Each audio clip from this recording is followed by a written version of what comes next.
Hello students, way to study smart में आपका बहुत बहुत स्वागत है। आज के इस वीडियो में हम डिस्कस करेंगे सीजी प्री डीएलएड की काउंसलिंग यानी फेज़ नंबर 1 के बारे में हम यहाँ पे डिस्कस करेंगे। कैसे हम अपने आप को रजिस्टर कर सकते हैं और कैसे हम यहाँ पे काउंसलिंग करने के बाद अपने कॉलेज को अलॉट करा सकते हैं। तो देखिए, इसके पहले कल के मैंने वीडियो में सभी बीएड वाले बच्चों को बताया था कि कैसे हमें काउंसलिंग करनी है और कैसे उसको आगे में यहाँ पे बढ़ना है। तो उसी तरीके से आज के इस वीडियो में हम यहाँ पे डिस्कस करेंगे। और जो जो मैं यहाँ पे इन्फॉर्मेशन आपको दे रहा हूँ, एक एक इन्फॉर्मेशन बहुत ही ध्यान से सुनिएगा, कहीं पे गलती मत करिएगा, नहीं तो आपको बहुत ज़्यादा यहाँ पे फिर परेशान होना पड़ सकता है। तो आइए स्टार्ट करते हैं। देखिए, सबसे पहले अगर आपको यहाँ पे जो काउंसलिंग करने जा रहे हैं, इसके दो मोड हैं। या तो आप अपने कंप्यूटर में बैठ के कर सकते हैं या फिर आप अपने मोबाइल से भी कर सकते हैं। इसको आपको कैफ़े में जाने की कोई ज़रूरत नहीं है, या आप घर बैठे बैठे कर सकते हैं। तो देखिए, अगर आप मोबाइल फ़ोन का यूज़ करें, मैंने आपको कल भी बताया था कि आप अपने मोबाइल के गूगल क्रोम ब्राउज़र को ओपन करिए और वहाँ पे आप देखिएगा ऊपर साइड में राइट साइड में 3 जो डॉट होंगे, वहाँ पे क्लिक करने के बाद आप सबसे पहले डेस्कटॉप मोड में इसको कन्वर्ट कर लीजिए, जिससे कि कंप्यूटर की तरह इसको दिखाई दे। अगर आपने ऐसा कर लिया है, जैसे कि मैं आपको स्क्रीन में दिखा रहा हूँ, मैं स्पेशली कंप्यूटर में बैठ के कर रहा हूँ लैपटॉप में, इसलिए मैं आपको स्टेप बाय स्टेप समझा रहा हूँ। देखिए, सबसे पहले आपको क्या करना है, अपने ब्राउज़र के यूआरएल में फिर से टाइप करना है, जो मैंने कल भी बताया था कि SLCM यहाँ पे लिखना होगा आपको, SLCM। फिर आपको यहाँ पे डॉट करना है CG स्टेट, तो यहाँ पे CG यहाँ पे लिखता हूँ मैं स्टेट। और उसके बाद यहाँ पे मेरे को लिखना है .gov यानी गवर्नमेंट .in। इतना करने के बाद आपको स्लैश करके SCRT ऑनलाइन लिख भी सकते हैं या नहीं भी लिख सकते हैं। इसको जैसे यहाँ पे मैंने किया, इसको जस्ट आपको एंटर कर लेना है। और देखिए, जैसे ही आप यहाँ पे एंटर करेंगे तो आपका जो भी इस वेबसाइट का जो होम पेज होगा, वहाँ पे आप जा करके सबसे पहले यहाँ पे मिल जाएंगे। तो देखिए, यहाँ पे शायद एक बार मुझे लगता है यहाँ पे आपको वापस लिखना पड़ेगा। मैं फिर से लिख देता हूँ कि देखिए, SLCM.CG state.gov.in। आप स्लैश करके यहाँ पे लिख भी दीजिए SCRT ऑनलाइन। ठीक है, अब इसके बाद यहाँ पे इतना करें, आप इंटर यहाँ पे करेंगे। तो इंटर करने के बाद आप सीधे क्या करेंगे कि उसकी वेबसाइट के होम पेज पे यहाँ पहुँच जाएंगे। तो ये आपको डायरेक्ट यहाँ पहुँचा देगा, अदरवाइज आपको इधर भटकना पड़ेगा। अब देखिए, मैं कल भी बताया था आपके पास दो मोड हैं। अब आपको चाहे बीएड की काउंसलिंग कर रहे होंगे तब भी आपको यहीं पे आना है, और अगर आप डीएलएड की यहाँ पे काउंसलिंग करने जा रहे हैं तो भी यहाँ आपको यहीं पे आना है। तो इस तरीके से आप यहाँ पे देख लेते हैं कि हाँ, हमें कैसे करना है। तो यहाँ पे ऑलरेडी आप देख सकते हैं कि हमारी जो डीएलएड की फर्स्ट फेज की काउंसलिंग वो 8 अक्टूबर से स्टार्ट हो चुकी है और 13 अक्टूबर तक चलेगी। तो सारे बच्चों ने अब तक कर लिया होगा इसके काउंसलिंग। अगर नहीं किया है तो आज उसका लास्ट डेट भी है, आप इसको फाइनली आज कैसे भी करके आप कर लीजिए, अदरवाइज़ ये आज की डेट में ख़त्म हो जाएगा। फिर आपको क्या करना होगा, नेक्स्ट यहाँ पे फेज़ नंबर 2 का इंतजार करना पड़ेगा। तो मैं यहाँ पे क्या करता हूँ, सीधे क्लिक टू अप्लाई पे यहाँ पे मैं क्लिक करता हूँ। अब यहाँ पे क्लिक टू अप्लाई करने के बाद अब आपके सामने फिर से देखिए दो मोड आ गए हैं कि या तो न्यू रजिस्ट्रेशन करेंगे, अगर आपने अभी तक नहीं किया, मुझे उम्मीद है 90% बच्चे कर चुके होंगे। अदरवाइज़ यहाँ पे देखिए, अगर आप न्यू है तो यहाँ पे जो लोग कर चुके हैं तो यहाँ पे एप्लीकेंट लॉगिन पे क्लिक करिए, अदरवाइज़ आप न्यू है तो न्यू रजिस्ट्रेशन पे यहाँ पे क्लिक करेंगे। तो ये मैं उन बच्चों के लिए भी बता रहा हूँ जो फेज़ नंबर 2 की काउंसलिंग करेंगे, सेम यहाँ पे भी वही करना है। अब देखिए, यहाँ पे आपके सामने एक फॉर्म आ गया है। यहाँ पे फॉर्म में कुछ नियम और शर्तें लिखी हुई हैं, ये आपको मानना बहुत ज़रूरी है, बिना इसके आप आगे नहीं बढ़ सकते। तो यहाँ पे मैं इसको टिक मार्क करूँगा, और टिक मार्क करने के बाद सीधे मैं एक्सेप्ट एंड कंटिन्यू पे यहाँ पे क्लिक करेंगे। अब उसके बाद जैसे ही आप आगे बढ़ेंगे तो उसी तरीके से फिर आपके सामने आ रहा है कि आप अपने स्टेट को यहाँ पे चूज़ करना है कि आप छत्तीसगढ़ के निवासी हैं या फिर आप आउटसाइडर हैं। तो जो बच्चे बाहर से स्टेट से हैं वो अदर स्टेट को यहाँ पे चूज़ करेंगे, और जो यहाँ के हैं लोकल के हैं वहाँ पे छत्तीसगढ़ को चूज़ कर सकते हैं। तो मैं फ़िलहाल यूपी से हूँ, तो मैं यहाँ पे अदर स्टेट को ओके करूँगा। अब यहाँ पे करने के बाद सीधे मैं सेलेक्ट एंड कंटिन्यू पे यहाँ पे क्लिक कर देंगे, और सीधे आपको क्या करना है, अपने मोबाइल नंबर को यहाँ पे एंटर करना है।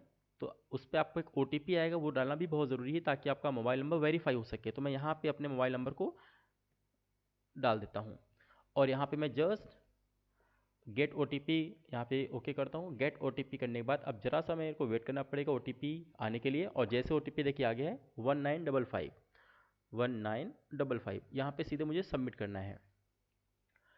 तो देखिए, सबमिट करने के बाद अब मुझे यहाँ पे मेरा सबमिट हो चुका है। अब मुझे यहाँ पे एक छोटी सी डिटेल यहाँ पे फिल करनी है, जिसमें से सबसे पहला आ रहा है कि परीक्षा का नाम, आपको किस परीक्षा को यहाँ पे आपने दिया है। तो यहाँ पे सबसे पहले डीएलएड के बारे में है, तो यहाँ पे डीएलएड को मैं ओके कर देता हूँ। अब उसके बाद यहाँ पे आपको जो स्टार वाला मार्क्स है वहाँ पे मैंडेटरी, यानी सभी आपके मैंडेटरी हैं। तो आपको सभी पूरे के पूरे यहाँ पे फॉर्म को फिलअप करना पड़ेगा। तो मैं आपको जल्दी से फिलअप करके दिखा देता हूँ ताकि आपको पता चले हाँ आगे कैसे करना है। तो इस तरीके से आप देखिए मैंने सभी यहाँ पे एंट्री लगभग फुल यहाँ पे फिल कर दिया है। अब आप भी इसी तरीके से आप अपनी एंट्री को यहाँ पे फिल कर सकते हैं और जैसे एंट्री फिल होती है सीधे यहाँ पे सबमिट पे ओके कर दीजिए। और सबमिट पे होने के बाद आपको सीधे लिखा हुआ कि रजिस्टर्ड सक्सेसफुल, यानी कि आपका जो रजिस्ट्रेशन था डीएलएड की काउंसलिंग के लिए वो सक्सेसफुल हो चुका है। अब आपको यहाँ पे ओके कर देना है। ओके करने के बाद ये सबसे इंपॉर्टेंट चीज़ ये कि आपको एक रजिस्ट्रेशन नंबर यहाँ पे छप के आ गया जो कि रेड कलर से लिखा है। इसका आपको सबसे पहले तुरंत स्क्रीनशॉट लेके रख लेना है, क्योंकि अगर ये आपसे मिस हो गया तो आप फिर अपना लॉगिन दोबारा करते रहने के से आप ढूंढते रह जाएंगे। यानी बहुत इंपॉर्टेंट चीज़ है, ये दोबारा मिलना बहुत ही मुश्किल है। और किसी अदर नंबर से भी अगर आप फिर से रजिस्ट्रेशन करेंगे तो भी आपको ये पॉसिबल नहीं हो सकता। इसलिए इसको तुरंत फ़ोटो खींच के रख लीजिए या फिर आप इसको स्क्रीनशॉट लेके यहाँ पे रख लीजिए। तो मान लेते हैं कि मैंने यहाँ पे इसका स्क्रीनशॉट लेके रख लिया है। अब सीधे मैं यहाँ पे क्या करूँगा, क्लिक हेयर टू लॉगिन पे मैं यहाँ पे क्लिक करूँगा। अब यहाँ पे क्लिक हेयर टू लॉगिन पे यहाँ पे क्लिक करने के बाद अब देखिए यहाँ पे रजिस्ट्रेशन नंबर पूछा है और आपको पासवर्ड। तो देखिए पासवर्ड आपका और रजिस्ट्रेशन नंबर आपको यहाँ पर डालना पड़ेगा। तो देखिए मेरा जो आया है यहाँ पे मैं फिर से लिख देता हूँ कि भाई मेरा जो आया है वो डीएड, उसके बाद यहाँ पे लिखा हुआ है कि 2100, उसके बाद देखिए 13159, ठीक है। और यहाँ पे मैं अपने पासवर्ड को यहाँ पे लिख देता हूँ जो भी हमारा पासवर्ड। अब यहाँ पे सीधे मैं कैप्चा को लिखना भी ज़रूरी नहीं, अदरवाइज़ यहाँ पे एरर आपको देगा अगर कैप्चा हमारा गलत होता है। तो यहाँ पे कैप्चा आपको फुल कर देना है यहाँ पे। तो फिल करने के बाद यहाँ पे आपको देखिए मैंने यहाँ पे कैप्चा भी लिख दिया है। और अब यहाँ से मैं क्या करता हूँ कि अब इसको मैं सीधे लॉगिन करता हूँ। तो देखिए लॉगिन करने के बाद आपके सामने इस तरीके का कुछ पेज आ गया है जिसमें फिर से आपको नियम और शर्तें लिख के आई हैं। तो आपको फिर से उसको एक्सेप्ट कर लेना है और एक्सेप्ट करने के बाद फिर अब आपके सामने कुछ कुछ यहाँ पे स्टेप्स आई हैं। इन सभी स्टेप्स को फिल करना है। जैसा कि सबसे पहली स्टेप आ गई है कि आपको अपने पर्सनल डिटेल्स यहाँ पे फिल करनी है। तो आपको अपनी सबसे पहले पर्सनल डिटेल्स यहाँ पे फिल करनी है और नीचे देखिए यहाँ पे आपको अपना प्रेजेंट एड्रेस यहाँ पे फिल करना है। उसके बाद जाकर के हम नेक्स्ट या सेव कर पाएंगे। तो आपको यहाँ पे पूरा उसी तरीके से फिल कर लेना है।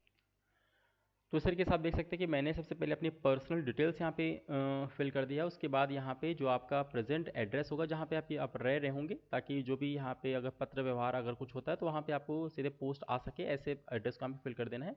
और सीधे यहाँ पे सेव एंड नेक्स्ट पे यहाँ पे क्लिक करके आगे बढ़ जाना। तो आपसे देखिए पॉपअप आया है कि do you want to proceed, तो आपको यहाँ पे ओके कर देना है। अभी जैसे यहाँ पे आप ओके करेंगे तो उसके बाद आपको सेकंड देखिए यहाँ पे चरण आ गया है कि आपको यहाँ पे सबसे पहले आया है कि प्री डीलेट एग्ज़ाम के बारे में डिटेल्स, जो कि आपको ऑलरेडी यहाँ पे पता होंगी कि आपका जैसे रोल नंबर आपने फिल किया तो सीधे आपके मार्क्स जो कि ऑलरेडी छप के आया है। मेरा मार्क्स आया 61.224 आया और जो मेरी जनरल रैंक आई वो 158 है, जो कि मैंने बिना बिल्कुल तैयारी की आपको कल मैं पढ़ाने की पर्पज़ से कुछ कुछ वीडियो बना के आपको प्रोवाइड करता हूँ। उसी के थ्रू मेरा यहाँ पे 62 मार्क्स के आसपास आए, 158 मेरी रैंक आई है, तो मुझे आसानी से गवर्नमेंट कॉलेज मिल जाएगा। तो इस तरीके से यहाँ पे बल्कि मुझे एडमिशन लेना नहीं है, ऑलरेडी मैं आपकी हेल्प के लिए वीडियो बनाता हूँ। तो फिलहाल भी यहाँ पे मैं अपने स्ट्रीम को साइंस यहाँ पे कर देता हूँ फिलहाल अभी कि हाँ मैं साइंस स्ट्रीम से हूँ। और इतना होने के बाद फिर आपको नीचे कुछ कुछ डिटेल्स भरनी है जो इंपॉर्टेंट है आपके लिए। जैसे आपको इंटर 12th एग्जाम डिटेल्स, आपको रोल नंबर अपना फिल करना है जो भी आपका रोल नंबर 12th की मार्कशीट में है, ठीक है। मैंने सपोज यहाँ पे अपना रोल नंबर फिल कर दिया। उसके बाद आपका जो भी मार्क्स आया है वो आपको टोटल मार्क्स यहाँ पे लिखने हैं, वो आपको फिल कर देना है कि 500 में कितने मार्क्स आपके यहाँ हैं। उसके बाद जो भी हमारा बोर्ड नेम है तो आपको मैं सपोज़ यहाँ पे अपना बोर्ड यहाँ पे फिल कर देता हूँ, UP board, Uttar Pradesh board. और आपका जो भी पासिंग ईयर होगा वो आपको 12th का पासिंग ईयर यहाँ पे फिल कर देना है।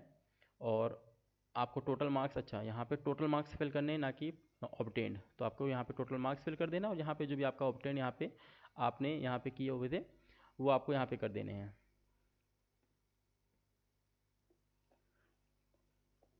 ठीक है। इतना करने के बाद फिर आपको सीधे सेव एंड नेक्स्ट पे फिर से अगेन क्लिक करना है।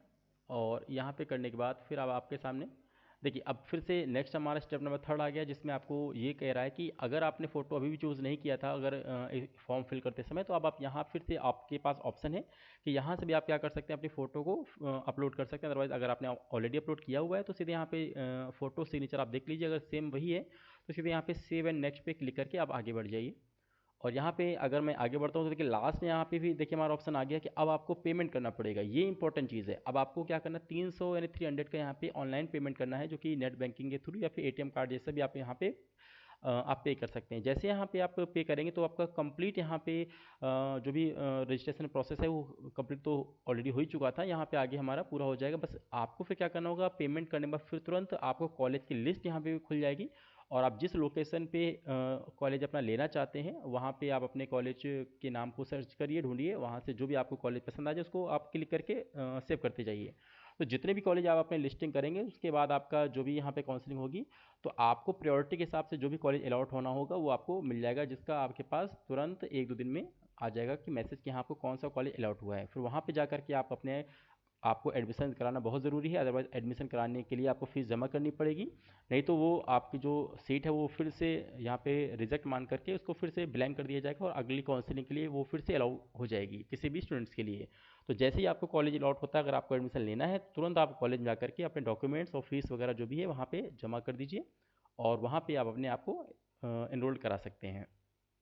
मैं यहाँ पे पेमेंट करके मैं नहीं दिखा रहा हूँ क्योंकि मुझे एडमिशन नहीं लेना है, अदरवाइज़ मैं अगर आपको कहेंगे तो मैं आपको करके भी दिखा सकता हूँ। बाकी जिन बच्चों को यहाँ पे अभी करना है या सेकंड फेज़ वाले बच्चों को करना है तो सेम यही प्रोसेस को फिर से एक बार आप रिपीट करिए, और सेकंड फेज़ या थर्ड फेज़ जैसा भी है आपको यही काम यहाँ पे करना है। तो आई होप आपको यहाँ पे ये वीडियो समझ में ज़रूर आया होगा कि कैसे मुझे स्टेप बाय स्टेप चीज़ों को समझना है, करना है, और फिर भी किसी बच्चे को कोई डाउट होगा तो आप ज़रूर पूछ लेगा। और मैं फिर से एक बार कह दूँ, आप जब रजिस्ट्रेशन करेंगे तो रजिस्ट्रेशन नंबर का स्क्रीनशॉट लेना बिल्कुल ना भूलें, ताकि आगे आपको लॉगिन करते समय कोई इशू ना आए। तो मिलते हैं इसी तरीके से एक और हेल्पफुल वीडियो में, तब तक के लिए बहुत बहुत थैंक यू।